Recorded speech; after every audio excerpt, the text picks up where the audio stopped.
way that I was treated on girls' night and the insults that were called to me, would you be okay with your daughter being spoken to the way that I was spoken to? You have been treated the way you have by me because of your own actions. You made me feel like a piece of shit, Holly. Because you deserved it. I remember feeling bad when I called it and said that, Holly is intimidated by Hannah, Holly is jealous of Hannah. And now it's been affirmed in my opinion, in the sense that there was no need for that drama. Every single time she's got an allegation, Alex told her that Hannah did this, Alex told her Hannah did that. Why does she not address it while she's at her home? If Hannah said anything bad about her daughter, why did she not call Hannah immediately and ask her? Why wait until they're on camera? Why? And why didn't, she record or Alex saying exactly what he said so that she could bring it to the show and they could address it with Hannah? It was just her trying to take out her vengeance, the audacity to run and be all over Stephen and think that's okay, and yet be upset that Hannah walked in with Ryan side by side, not holding hands. Does not make sense to me, but here we go. Hey there, thanks for stopping by. It's your girl Valerie. Welcome back to my channel. If you're new here, don't forget to subscribe. Click the like button, turn on the notification bell for when I upload new videos, and definitely leave a comment. In this episode, I'll be reviewing Married at First Sight UK, Season 9, Episode 35.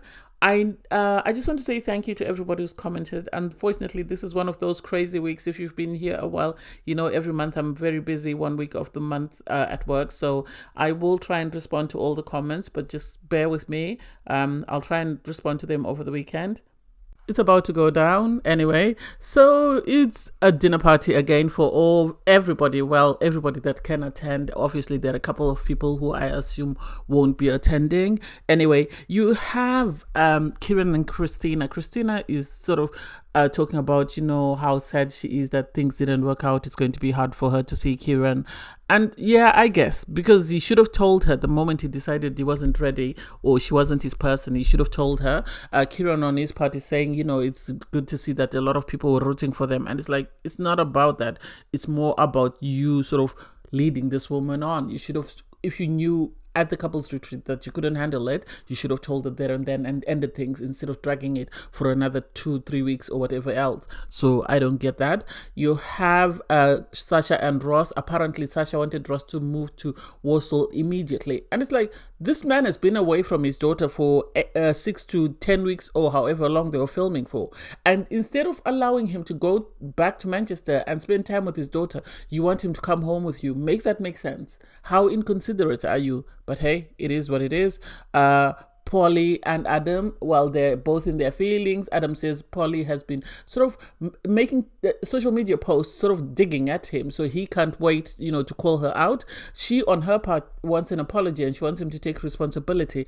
And it's like, this is going to be a dumpster fire. I really don't get what you to expect to achieve from this conversation or apology tour.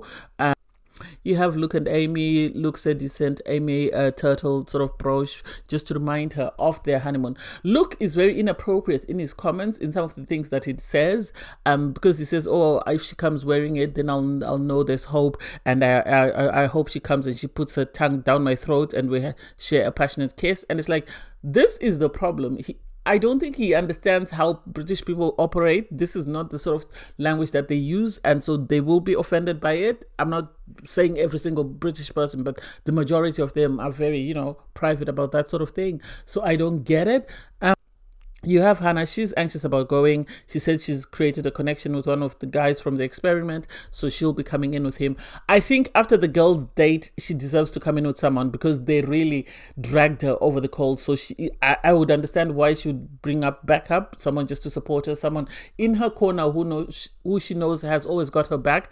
And it's going to be interesting, given the fact that Holly was encouraging, Shannon to go on this date with Stephen. So I can't wait to see what happens when Hannah walks in with Ryan. I don't remember what happened last season. Did we have a final dinner party and then they sit down with the experts?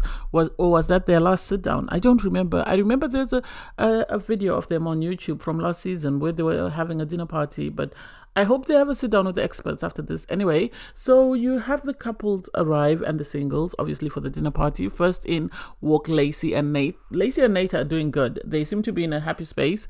Obviously, they're still we still don't understand what's happened with them. At least Nate is now more vocal, but their journey for me still has a lot of holes that I wish we could have filled, but it seems the producers were more interested in the sort of drama.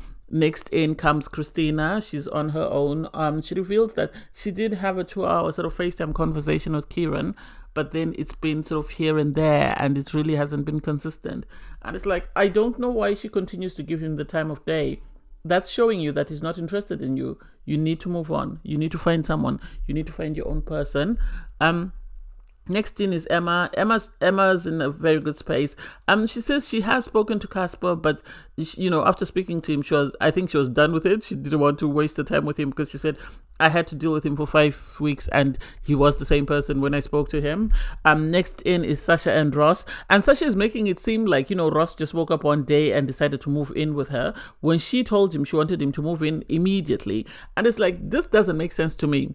I wish they'd found their own place that's separate to everybody else. So a home that she hasn't lived in, a home that he hasn't lived in, if they're going to make it work, because otherwise he's a squatter in her home and it's going to be very uncomfortable. And apparently during the weekends, he has to go and see his daughter. And it's like, this is very strenuous on him. How long can he keep this going? Whereby, he spends his week in Warsaw and then his weekends in Manchester. Make that make sense? I would have preferred him to spend his week in Manchester with his daughter and then his weekends maybe with Sasha. They could alternate. 1 week she comes to Manchester, the other week he goes down to Warsaw until they decide where they want to stay. So next in is Shannon. We all knew Shannon was going to walk in on her own just because she and Ryan left the experiment as single people, so it's no surprise that she walked in on her own. She is asked, obviously, by Nate. This is the first time he's been involved in the drama because he's asked her, did Stephen ask you on a date?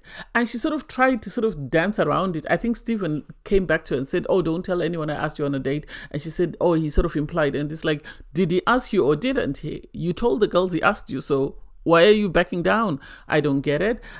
You have Polly and Holly walking together, and it's like the mean girls are here. I don't even know what they thought they were doing walking in. I can't stand Holly's outfit. It looks like she went to Matsalan, but hey, that's me. And then you have Kieran come in, and it's going to be awkward for Kieran and Christina, given the fact that things didn't end very well between the two of them, and Christina seems to still harbor feelings for him. And for him to be standoffish and just say, I feel numb, doesn't make sense. He knows she's someone who needs a lot of reassurance. He knows she's someone who is very, very emotional. The idea that you tell her, oh, I'm numb, at least he should have said, I know our journey didn't end well, but I would like to appreciate you for really putting your all into the experiment.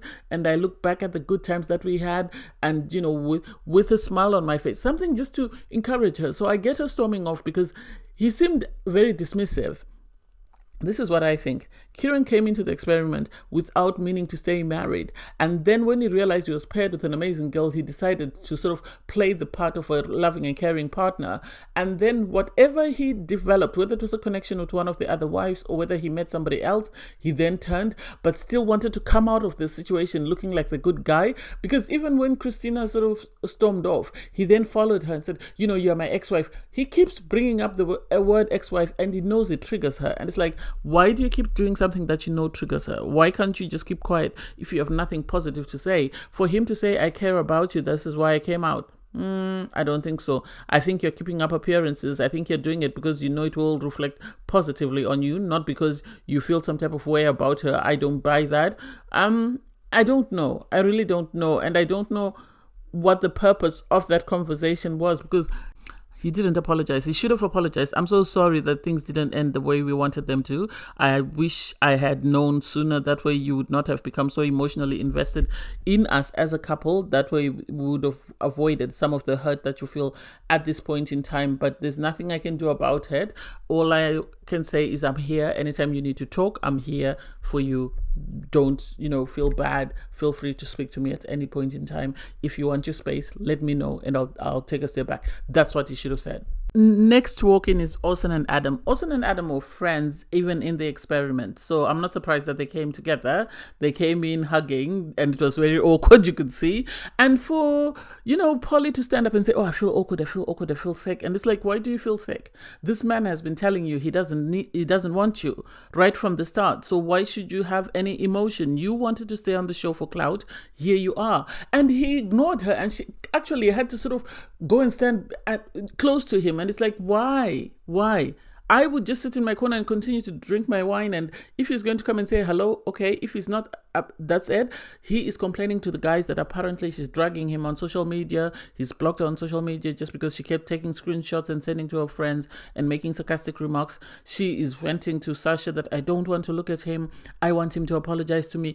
And even the experts at one point actually said, we don't understand why Polly is still talking about Adam or is still sort of harboring these feelings for Adam. She should have moved on because he has moved on. And it's obvious in this conversation that he's moved on. For Orson to go to the I Hate Hannah Club and start talking to them and asking them, have you spoken to Hannah? I don't get that. I really don't get that. And the audacity for him to say, I went on a date and there wasn't anything there. I thought you said you wanted someone from the Caribbean. Which Caribbean island is Hannah from? Make it make sense. Were you saying that to be cast on the show, or were you saying that because that is what you're actually looking for? Because Hannah, I don't think comes from the Caribbean, so already she doesn't meet one of your requirements. Make it make sense. Why go to people that you know are going to drag her and give them more ammunition?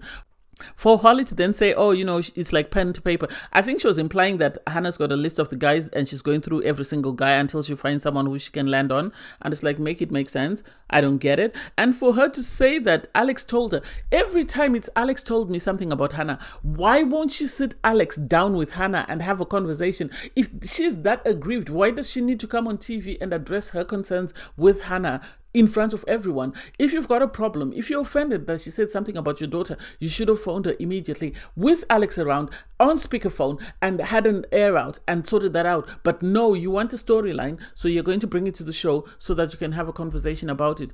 I don't get it. If there was a name to put next to the word messy and petty, it would be Hannah, because Hannah strolls in with Ryan and they both look amazing. They look amazing.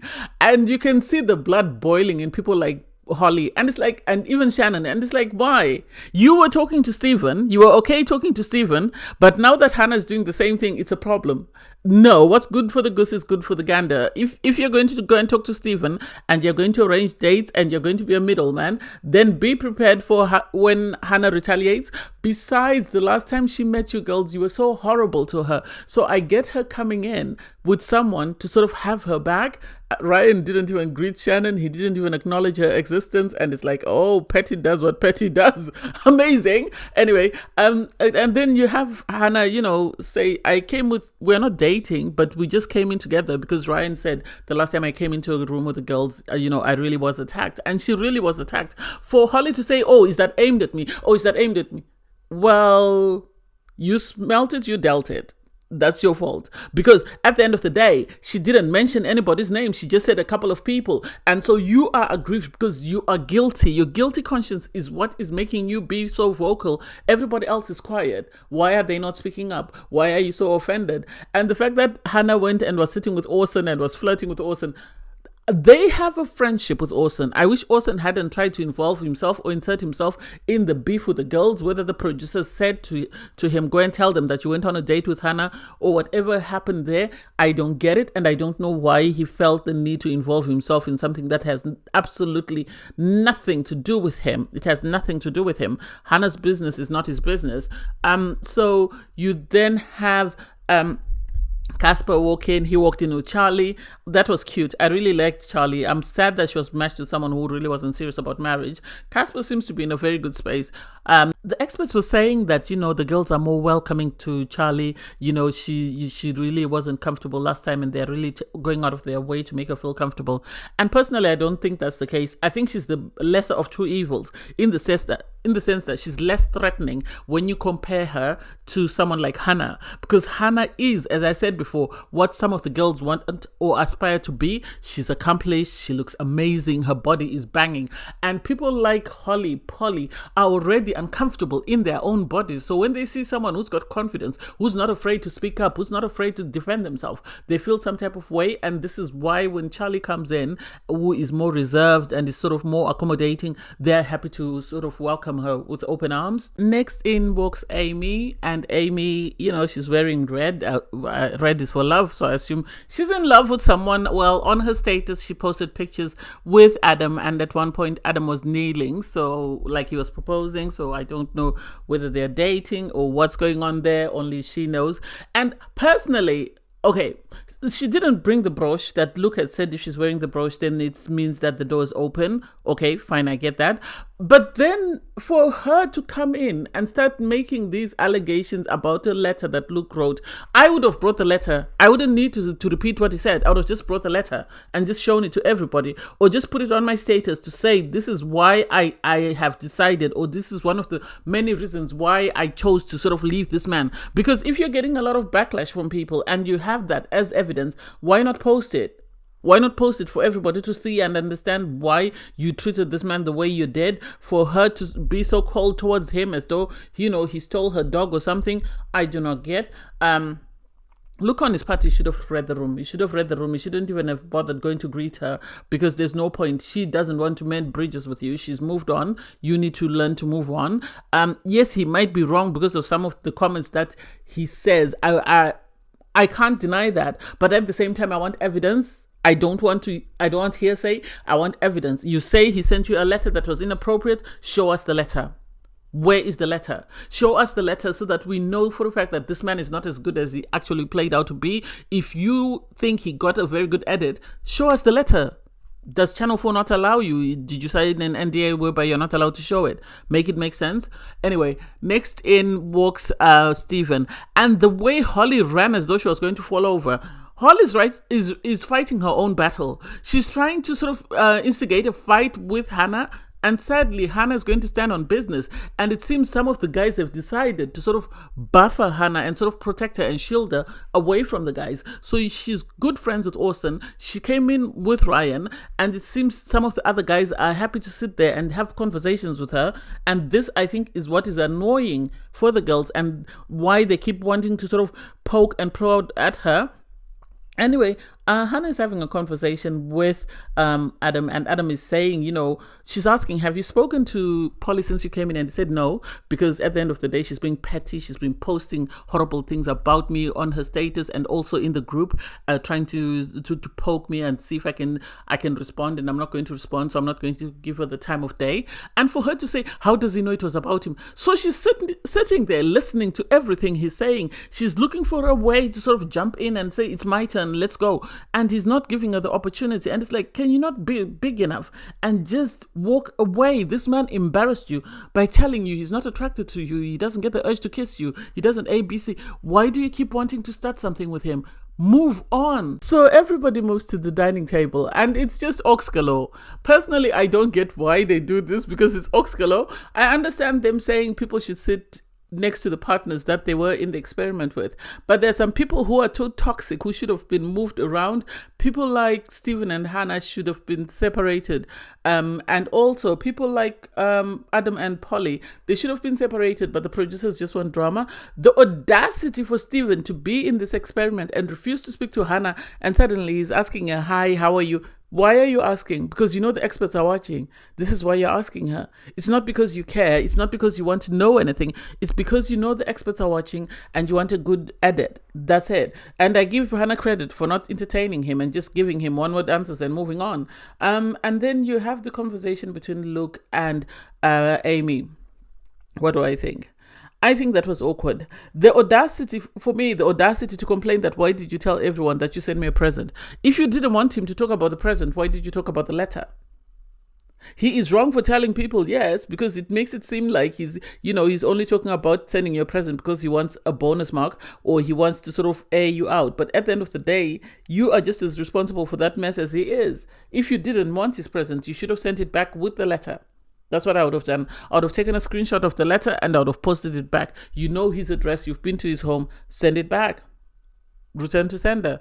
And leave it at that, and make sure so that he knows that this thing is done. Because for you to accept the gift and then not wear it and say to him, but I told you that this relationship was done, dead, gone, buried. Yes, you did, but why did you accept his gift?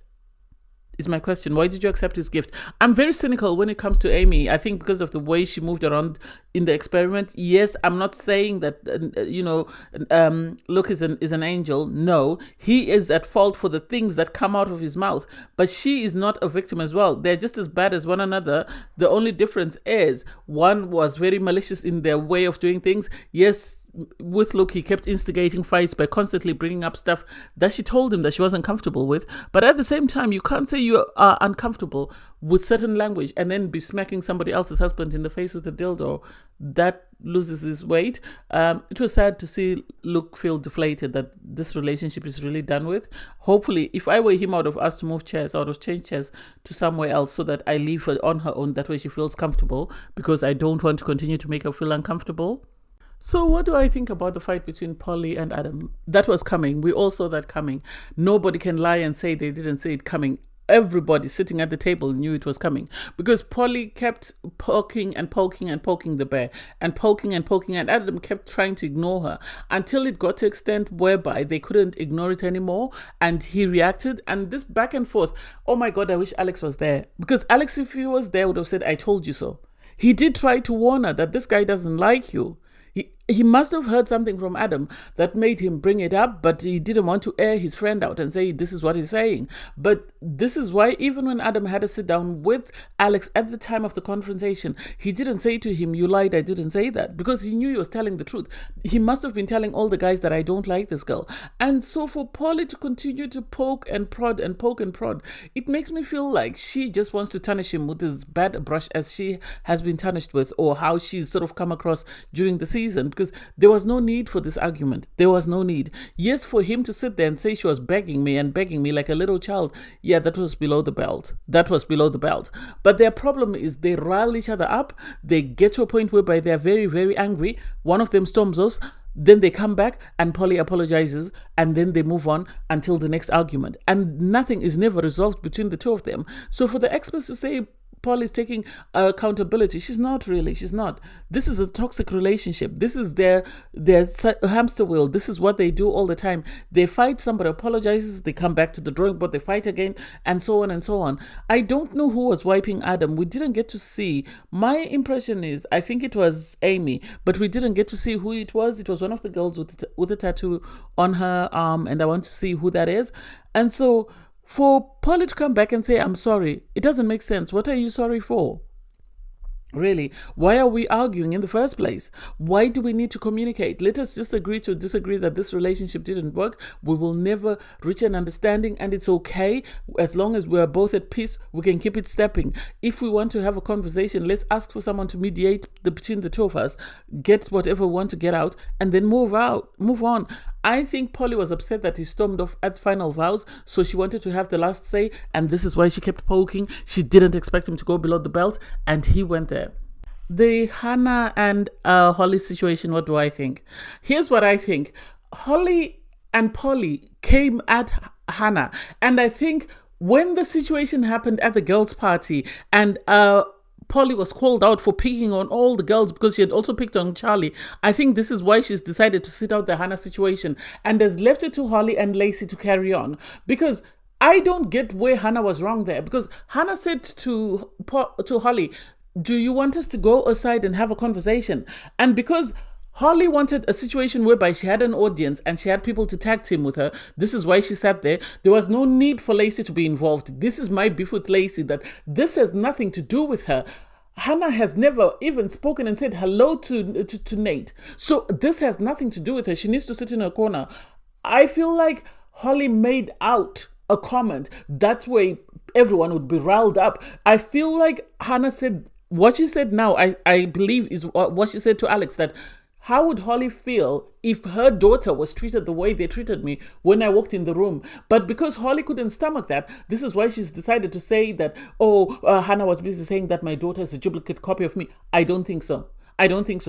I think she was calling her out that your behavior is unacceptable. How would you feel if someone you love was treated the same way? And so for her to sit there and have Hannah repeat what she said, I believe Hannah more than I believe Holly.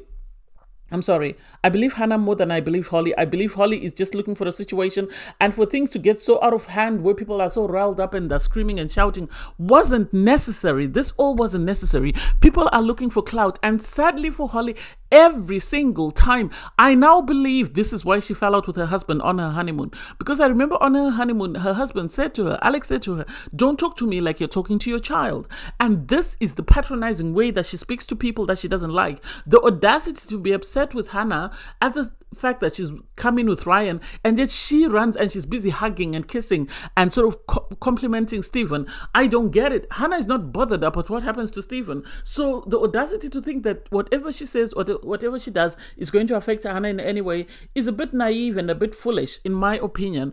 I'm really saddened by this. I really am saddened by this, that everyone is blaming Hannah for the situation when Hannah from day one did not start the situation. Holly and Polly sat down with Stephen, were fed whatever they were fed, and didn't go back to validate what they were fed. And Stephen created this storm because he doesn't want Hannah to repeat what he confided in her. I keep saying it. She needs to open her mouth and speak. She needs to tell us what he said, because I would have opened my mouth by now, because I cannot continue to be the target for people to sort of throw rocks at while you're sitting there and pretending to be an angel and not be aware of what's going on. As though there wasn't enough drama, the producers and the experts decided to say, hold my beer. Anyway, so next up, the honesty box comes out. And first off, they start off with Ross and Sasha. Ross and Sasha, their first question, well, it's Sasha asking, do you think I'm your forever person? And Ross has said this from day one. From the moment he saw her, he said how he felt like, you know, she was his one and only. She was the love of his life. You know, she was the person he had been waiting for, because he was impressed with her on site. So I'm not surprised. And he said since leaving the experiment, they've actually been doing way better, and he feels that their relationship is flourishing in a positive way. So if that's what happens, amazing. On Sasha's part, she's asked, what's your biggest challenge? You know, and she says, you know, she's worried that if he gets upset, he's just going to pack up and go to Manchester. And it's like, you can't imprison this man. You can't sort of hold him back if he wants to go back. Ask yourself, why is he going back? And then for her to say when he's in Manchester, he doesn't communicate, tells me that there was something in Manchester going on more than just the fact that he was going to see his daughter. Why is he not able to communicate? Is he seeing someone there? Is he with someone that he doesn't want to know that he has a wife in, you know, what do you call it? Warsaw. Anyway, I don't know. It's a bit strange. I think this is why they didn't work. Then Ryan and Shannon. Shannon asks, Shannon is asked, what have you learned from our marriage? Her response is that I don't need to put up with crap, and also that I'm a bad bee. And it's like, these girls don't understand nothing. This is why they're in the experiment. Yes, they're there for clout, but they don't know anything about relationships, because they're always talking about princess treatment. They're always talking about I'm a bad bee. But if you ask them what does that mean, I don't think they understand. And then Ryan is asked, is there anything you wish you had said to Shannon during the experiment or before you left? And he said nothing, completely nothing. He's good. Ryan seems to be in a very good space. I was actually pleasantly surprised that when Hannah walked out, he was one of the people who went to console her, him and Amy. So I don't think he's even bothered that she's there. I think he's moved on, and I think he's happy. Whatever happened between the two of them, we will never find out. Or maybe they will say in interviews now that they've left the experiment and the show is over. Next up is Emma and Casper. Emma and Casper are in a very good place. I love them. I love the fact that they are moving on, and they're actually moving on. And I think they might be cordial to one another. I'm not sure whether they'll be friends, but they will be cordial. So Emma asks, you know, what is your biggest regret? And Casper says, not leaving a week earlier. I get where he's coming from. It comes across as selfish, but I get where he's coming from because of how he explained it.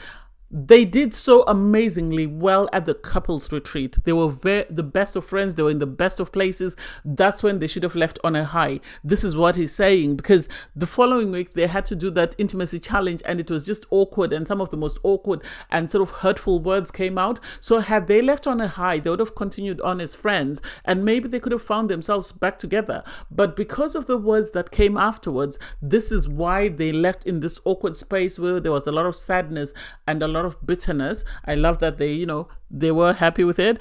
So Emma is then asked, how would you score me as a husband? And this was the most hilarious part out of 10. And she said, I'll score you a 4. Because you are a great guy, it's just you're a terrible husband. And Casper didn't seem offended by it. He actually laughed and he found the funny side of it, which I really loved, because he was able to not focus on the sadness of the situation, but actually realize that this is a moment for them to heal, which is all you want from a relationship when a relationship ends. Orson is up next and is asked, up in the absence of your bride, which bride do you wish had walked down the aisles? And I think Hannah thought he was going to call her, and I'm happy he didn't pick Hannah, because it would have just created more tension and more awkwardness. So he picked Amy, and Amy was ecstatic because, she said, oh my God, somebody appreciates me. Because she had already told Casper that, I wish you hadn't written me off on day one, within 24 hours, but within 24 hours you wrote me off. And I think seeing Emma beside his sister just reminded him of whatever similarities they had, and this is why he switched off. And I said it on day one that I don't think he'll be able to come back from this. She reminds me of my sister. So for Orson to come in and say, oh my God, I wish you had walked down the aisle. Yeah, she's not Caribbean. I won't forget that, because he said he wanted someone from the Caribbean. But at the same time, at least he was able to brighten up a sad moment, which I really loved. Next up is Polly and Adam. Polly asks Adam, were you ever really into me? And he said at the start, no, I told you I wasn't attracted to you. But then I saw some things that I liked with time. But then I also saw things that I didn't like. So by the end of it, I was turned off and there was no coming back. And that's the truth. He's been singing this from the rooftops. She has been asking for intimacy and stuff. And he has told her that if someone likes you enough, they will make the changes. If they don't make the changes, that means they don't like you. So I don't know what she didn't understand or what she didn't get from those words, or what she didn't see. I don't know whether he was a totally different person behind closed doors. The next question is, how do you feel about me now? And she sort of, Polly saying that, I feel sad that we're in this place whereby there's a lot of animosity, there's a lot of anger, there's a lot of ill will, but I wish we had, ended on a stronger note, because we did have moments where we were very good. So I wish that's where we had ended, but it is what it is. This is where we are. The experts are saying, oh, it's good that she's calmed down and she's been able to articulate. Polly has been auditioning for her next role, whether it's on EastEnders, Emmerdale, or Coronation Street, or wherever she wants to go to act. This is what she's been auditioning for, in my opinion, because some of her reactions have not been necessary. They've been too over-exaggerated as far as I'm concerned. Next up is Nate and Lacey, and what does our future look like is what Nate asked. And Lacey said, she looks forward to having babies. She wants loads and loads of children, and she also looks forward to moving in together. This is healthier. This is not like, the situation with Sasha and Ross, whereby Ross just moved with the suitcase that he left the apartments with and never went back to Manchester to pick up his clothes. This is healthier. And I like that Nate said, baby steps. We can't rush anything. We have to take baby steps. And he said, when I say baby steps, I don't mean children. I mean, as in, we need to take things according to, the process. That was amazing. He was asked, Nate, do you want kids? He said, yes, I want kids. So good for them. Next up is Luke and Amy. Luke is asked, why did our marriage fail? And he was honest. He said dishonesty played a big part in the failure of our marriage, and a lot of misunderstanding. And this is what I said, that at times things don't always translate, because there are things you say in your native language that when you translate them to English, they don't always mean the same thing. So I get where he's coming from. And this is why I always gave him sort of, the benefit of the doubt, really, because I always felt like there are things that are acceptable to say in his culture, in his language, that in the English language don't translate. In the English culture, they don't translate. And this is why everyone always felt awkward around him and his sayings. Maybe when he goes home and he speaks to the, people from Malta, they understand him and they are able to relate and sort of understand that he means no harm. I don't know. Our next question was there ever a point you thought our marriage would work? And Amy said, when they had good days, she could see a glimmer of hope, but then there were always bad days afterwards. And I think a lot of it was producer based, because they want the drama, so they are always going to poke and prod. I think their first week was amazing. I think when they went to the couples retreat, they were amazing. I think from that situation, that's when all hell broke loose and they never got back on the right foot. And so sadly, they didn't work, but it is what it is. Finally, it's Kieran and Christina. Personally, I don't know why we need these questions, but hey, let's go. Anyway, their question is, how do we move forward from here? And Christina is honest, and she says, I don't know how seriously you took this experiment, because I took it seriously, because my goal was to leave here with her husband, and sadly that hasn't happened. And because I haven't been able to find what I came for, I don't know what to do with myself. She's in limbo because she's sort of struggling. I think she's in the denial stage of grief.